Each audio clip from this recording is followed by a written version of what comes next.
content of the video and then answer the following questions. Okay, teachers.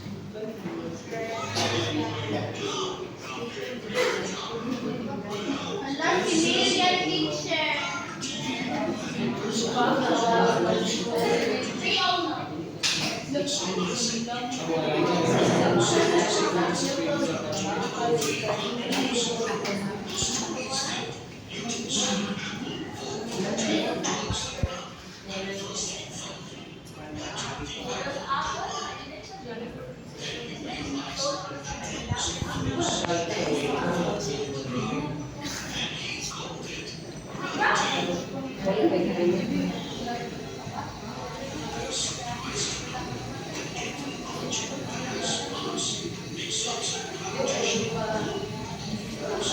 Wala ka daw speaker.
Okay, so based on the video that you have watched, which object fell first?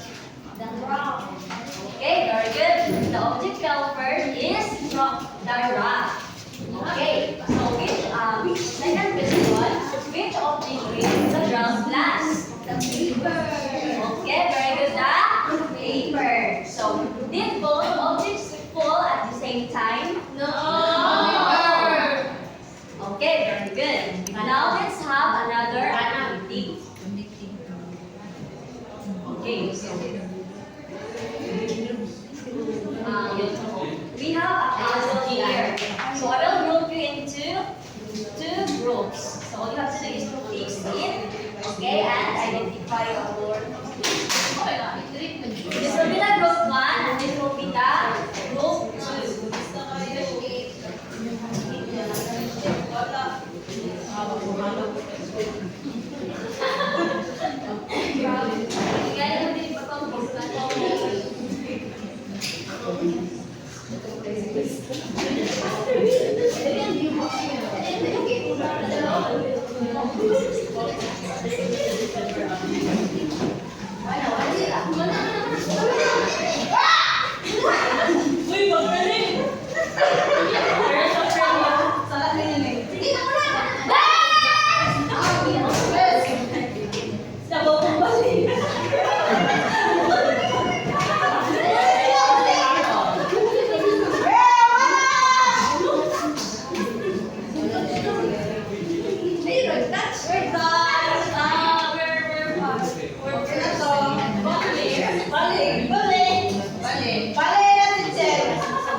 So, are you okay, class? Epic? Umabong? Good. So now, for tonight, we're going to discuss about gravity. So, what comes on your mind when you talk about gravity?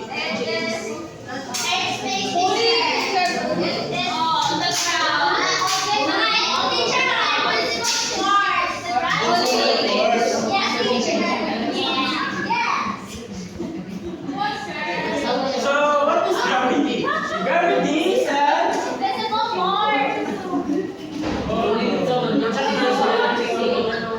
issues.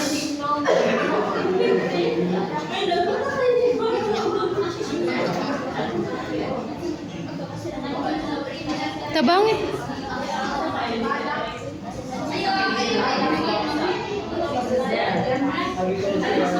So, gravity, very loud, so please, everyone, please listen while I read the text. So, gravity is an invisible force that attracts all objects with mass toward each other. So, for example, here I am. So, I have a mass. So, I attract others when they are near beside me. So, one example of that is the sun. So, the sun is in the center. The sun has a very large mass. So, it attracts the other planets towards him. But they are orbiting on their own orbits. So, this fundamental force was first described by Isaac Newton in the 17th century as a force that attracts objects based on their masses and the distance between them. So, nakabantay ba mo ka ng one class? Like, habol? Wait. Let's try to Pan. an actual example. So, Wow! Amazing! may I ask for your help? What about the chairman help? Later. Thank you. Please search the handkerchief. Place the ball in the handkerchief. So, do you observe that the ball is having a force in the center? So, this is called gravity. And let's find out what are the differences between mass and weight. There are also factors that affect gravity. Mass is a measure of how much matter there is on an object. And weight is the measure of the pulling force of gravity on an object. So, ang weight is, atong pagkakasakot sa weight is, di ba? Pagkakaton? Yes. So, right. Then the mass is the equation or matter, yes. Size, of course. So scientists use kilogram to measure mass. Weight, on the other hand, the metric system, Newton is the unit used to measure the force of friction. Then the mass of an object is constant. It does not change whether you are here on Earth or in the moon. The weight of an object will change if it is in a place with lesser gravity. So for example of this, if a human on Earth, there's weight.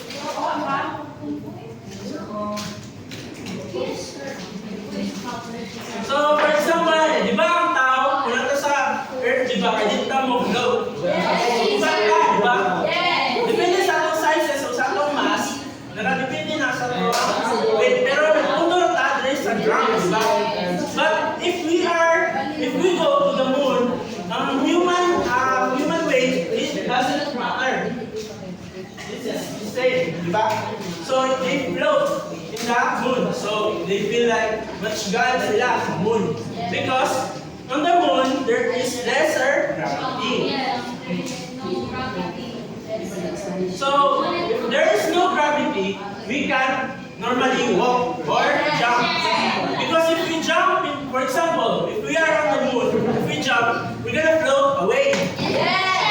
Just like for this. If this ball is, ako din siyang buyan, normally it will go to the ground. But if it is in the moon with lesser gravity, this ball should be staying up in the air. but in the moon there is no air. Okay? Yes, So, teacher. normally we can walk, we can normally do physical activities, we can jump or other things that normally we do in Earth. So when the ball is dropped, gravity pulls it toward the ground with constant acceleration of about 9.9 meters per second. This means the ball speeds up as it falls. In the absence of air, all objects fall at the same rate. No matter their weight, gravity is the force that causes this motion. So, kung wala ang gravity, or wala ang air, normally, what will happen if this ball and this handkerchief will fall? They will fall. Yes. No matter their weight, That's how gravity works. Yes. so if there is no gravity, so pag usap ka nila, flow bigat. Yes. Pero pag na-gravity, mag-matter ang weight. For example, this handkerchief and this ball, who will be the first? The ball. Yes. Because what? The weight and now it's something like that. And now the group, the class, will be grouped into two groups. We are going to do take a ball and a paper, and all you have to do is to observe and read. Stopwatch. Choose your perspective. This will be the group one and the group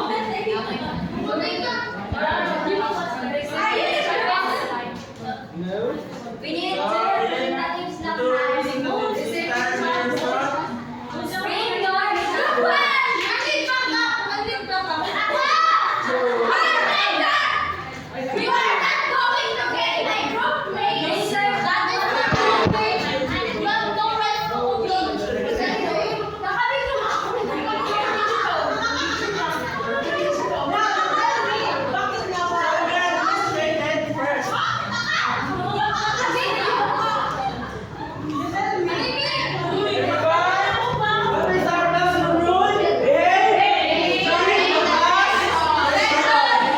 So I expect you to behave. I'm so behave.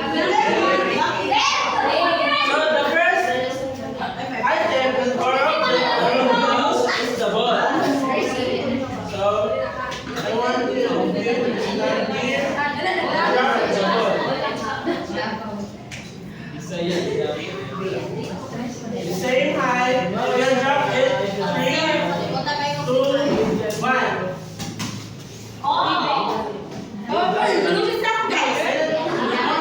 That's not the Then try the paper. Look, listen, and listen. This is paper, one paper. You can drop it in 3, 2, 1, go. So, then the last one is you can, yes, you can grab both the object. Look, listen, and listen. 3, 2, 1, drop. So what did you observe? The ball. The ball.